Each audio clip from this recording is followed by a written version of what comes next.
وأزجر الظالمين بالظالمين وأخرجنا من بينهم سالمين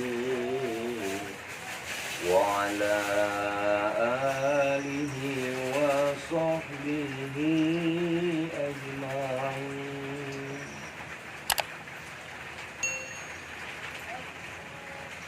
Kesaksian akhir abad W.S. Rendra.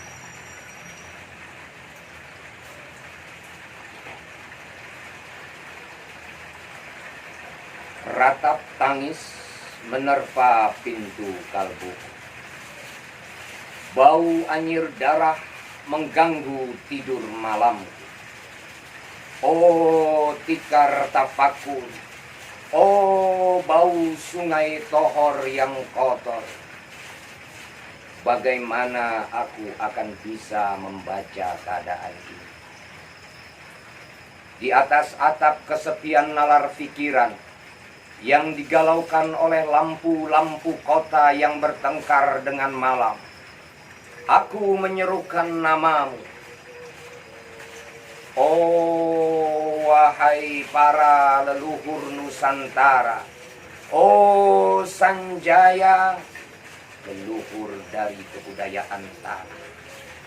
Oh Punawarman, leluhur dari kebudayaan air.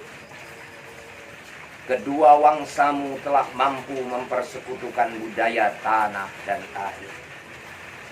Oh Resi Kuturan, oh Resi Nirarta, empu-empu tampan yang penuh kedamaian.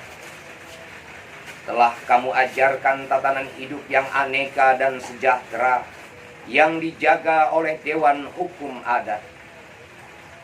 Oh, bagaimana aku bisa mengerti bahasa bising dari bangsa Kuki. Oh, Kajau Lalido, bintang cemerlang tanahku. Negarawan yang pintar dan bijaksana. Telah kamu ajarkan aturan permainan dalam benturan-benturan keinginan yang berbagai ragam di dalam kehidupan. Adil, bicara, rapang dan wari. Oh, lihatlah wajah-wajah berdarah dan rahim yang diperkosa muncul dari puing-puing tatanan hidup yang porak-poranda. Kejahatan kasat mata tertawa tanpa pengadilan. Kekuasaan, kekerasan, berak dan berdahak di atas bendera kebangsaan. Oh, anak cucuku di zaman cybernetik, bagaimana akan kalian baca prasasti dari zaman kami? Apakah kami akan mampu menjadi ilham kesimpulan? Ataukah kami justru menjadi sumber masalah di dalam kehidupan? Dengan puisi ini aku bersaksi bahwa rakyat Indonesia belum merdeka. Rakyat yang tanpa hak hukum bukanlah rakyat merdeka.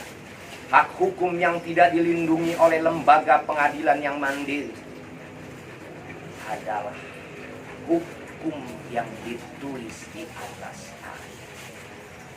Bagaimana rakyat bisa merdeka bila polisi menjadi aparat pemerintah dan tidak menjadi aparat hukum yang melindungi warga negaranya? Bagaimana rakyat bisa merdeka bila birokrasi negara tidak menjadi aparat rakyat, melainkan menjadi aparat pemerintah yang berkuasa? Bagaimana rakyat bisa merdeka bila hak pilih mereka dipasung, tidak boleh memilih secara langsung wakil-wakil mereka di Dewan Perwakilan, dan juga tidak boleh memilih secara langsung camat mereka, bupati, wali kota, gubernur, dan presiden mereka. Dan partai-partai politik menganggap rakyat hanya abdi partai, yang dinamakan masa politik partai, kaula partai, atau hamba partai. Bagaimana rakyat bisa merdeka bila pemerintah melecehkan perdagangan antar daerah, dan mengembangkan merkantilisme Danles sehingga rela menekan kesejahteraan buruh, petani, nelayan, guru, dan serdadu berpangkat. Bagaimana rakyat bisa merdeka bila provinsi-provinsi sekedar menjadi tanah jajahan pemerintah pusat, tidak boleh mengatur ekonominya sendiri, tatanan hidupnya sendiri, dan juga keamanannya sendiri. Ayam, serigala, macan, ataupun gajah, semua peka pada wilayahnya. Setiap orang juga ingin berdaulat di dalam rumah tangganya. Setiap penduduk ingin berdaulat di dalam kampungnya, dan kehidupan berbangsa tidak perlu merusak daerah, merusak daulat ke daerah. Hasrat berbangsa adalah naluri rakyat untuk menjalin ikatan daya cipta antar suku yang penuh keanekaan, kehidupan, dan memaklumkan wilayah pergaulan yang lebih luas untuk mereka. Tetapi lihatlah selubung kabut saat ini. Penjajahan tatanan uang, penjajahan modal, penjajahan kekerasan senjata, dan penjajahan oleh partai-partai politik masih merajalela di dalam negara. Dengan puisi ini aku bersaksi bahwa sampai saat puisi ini aku tanda tangan, para elit politik yang berkedudukan ataupun yang masih di jalan tidak pernah memperjuangkan sarana-sarana kemerdekaan rakyat. Mereka hanya rusuh dan gaduh memperjuangkan kedaulatan golongan dan partai sendiri. Mereka hanya bergulat untuk posisi sendiri. Mereka tidak peduli pada posisi rakyat, tidak peduli pada posisi hukum, posisi polisi, ataupun posisi birokrasi. Dengan picik mereka akan mendaur ulang malapetaka bangsa dan negara yang telah terjadi. Ah, Indonesia. Indonesia. Negara yang kehilangan makna. Rakyat sudah dirusak azas tatanan hidupnya, berarti sudah dirusak dasar peradabannya, dan akibatnya rusak pula kemanusiaan.